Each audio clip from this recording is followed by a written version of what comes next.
જય માતાજી બધાને। ચોખા આપણે હંમેશા બારે માસ ભરતા હોઈએ છીએ, તો ચોખામાં ક્યારેક ધનેડા પડી જતા હોય છે, તો એ ન પડે એના માટેની 7 ટિપ્સ હું લઈને આવી છું।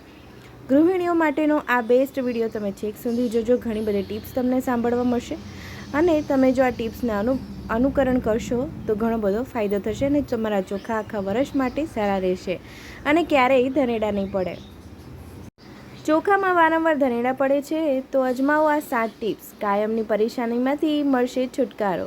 ઉનાળાની ઋતુમાં જો રસોડામાં રાખેલા કઠોળ અથવા ચોખા જેવા અનાજ યોગ્ય રીતે રાખવામાં ન આવે તો તેમાં ધનેડા જેવા જંતુઓ અને ઈયળો પડી જવાનું જોખમ રહે છે। ઘણી વખત લોકો મુસાફરી માટે બહાર જાય છે, આવા સમયે બંધ અનાજના વાસણોમાં ઝડપથી જીવાત પડે છે। જો તમારે ઘણા દિવસો માટે બહાર જવું પડે અથવા તમને વારંવાર ચોખા, ઘઉં કે મસૂરમાં ધનેડા કે જંતુઓ જોવા મળે તો આ સરળ ઘરેલું ઉપાયો ચોક્કસ અજમાવજો। તો નાની નાની આવી 7 ટિપ્સ હું તમને જણાવીશ, જેનાથી તમારા ઘરે જે ચોખા આખા વર્ષ માટે તમે ભરો છો એ બિલકુલ એમાં ઈયળો, જીવજંતુઓ કે ધનેડા પડશે નહીં। ચોખા એક મોંઘું અનાજ છે। આવી સ્થિતિમાં જ્યારે તે ધનેડા અને જીવજંતુઓના ઉપદ્રવને કારણે બગડી જાય છે અને તેને ફેંકી દેવા પડે છે ત્યારે ખૂબ જ ખરાબ લાગે છે। આનાથી તમારા પૈસા પણ બગડે છે। આ સમસ્યાથી બચવા માટે ચોખાના ડબ્બામાં થોડી લવિંગ રાખો। લવિંગમાં રહેલા તત્વોને કારણે ચોખામાં સરળતાથી ધનેડા કે જીવાત નથી પડતી। હા મિત્રો, લવિંગ તો જ્યારે આપણે ખાંડનો ડબ્બો હોય ને કે ગોળનો ડબ્બો, એમાં પણ ક્યારેક કીડીઓ આવી જતી હોય છે, તો એનાથી બચવા પણ હું લવિંગનો ઉપયોગ કરું છું। તો તમે લવિંગનો ઉપયોગ ચોખાના ડબ્બામાં પણ વાપરી શકો છો, જેથી ચોખામાં નાની નાની જીવાત, ઈયળ કે પછી ધનેડા પડતા નથી। જો તમારા ચોખામાં ધનેડા કે જંતુઓ હોય તો તેમને વધતા અટકાવવા માટે ચોખાને કન્ટેનરમાંથી બહાર કાઢો અને 1 કે 2 કલાક માટે તડકામાં રાખો। આનાથી બધા જંતુઓ અને જીવાત નીકળી જશે। હવે સૂકા લીમડાની ડાળીઓ અને સૂકા પાંદડાને એક પોટલીમાં બાંધો અને ચોખાના ડબ્બામાં રાખો। તમે લીમડાના પાનને પીસીને ગોળીઓ બનાવી અને તેને સૂકવી લો। હવે તમે આ ગોળીઓ બોક્સમાં પણ મૂકી શકો છો। લસણની કળીઓને ચોખામાં રાખો।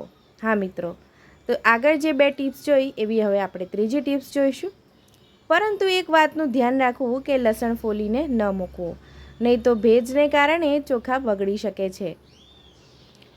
હવે જો તમે ઈચ્છો તો તમે બોક્સનું ઢાંકણ ખોલીને તેને થોડા કલાકો માટે તડકામાં રાખી શકો છો। તો જ્યારે પણ તમે લસણની કળીઓ મૂકો તો લસણના છોડા સાથે કળીઓ મૂકવાની છે, ફોલીને નથી મૂકવાની।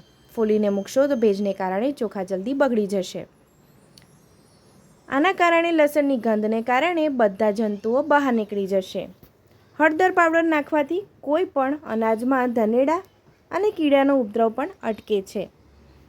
તમે ચોખા, કઠોળ, ઘઉંના બોક્સમાં હળદરના 4 થી 5 ટુકડા નાખો। જે આખી હળદર આવે છે એના ટુકડા આપણે મૂકવાના છે। તમને ફાયદા જોવા મળશે। શું તમે ક્યારેય માચિસનો નુસ્ખો અજમાવ્યો છે? હા મિત્રો, જે માચિસની ડબ્બી આવે છે, નાની નાની દીવાસળીઓ, એ પણ ખૂબ જ ઉપયોગી નીવડે છે। તમે આ નુસ્ખો જો અપનાવ્યો નથી તો આ નુસ્ખો ચોક્કસ અપનાવજો। ચોખાના ડબ્બામાં 8 થી 10 માચિસની સળીઓ રાખો। ચોખામાં ક્યારેય ધનેડા નહીં પડે।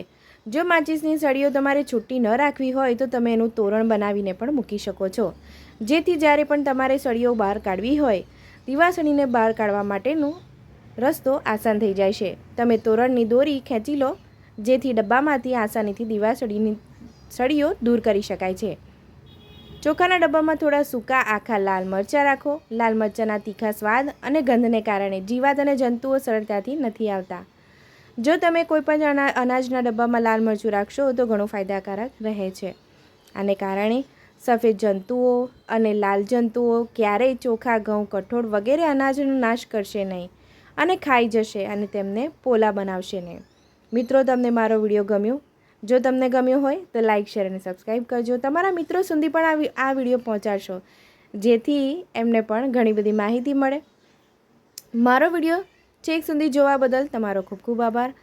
આમાં આપેલી 7 ટિપ્સ તમે એકવાર ચોક્કસ અપનાવજો. ક્યારેય તમારા ચોખા, ઘઉં, કઠોળ, અનાજમાં ક્યારેય જીવાત નહીં પડે, ઈયળ નહીં પડે, ધનેરા નહીં પડે અને ક્યારેય બગડશે નહીં. આખા વરસ માટે તમારું અનાજ સારું રહેશે. મારો વિડીયો જોવા બદલ ખૂબ ખૂબ આભાર. આવજો. જય માતાજી.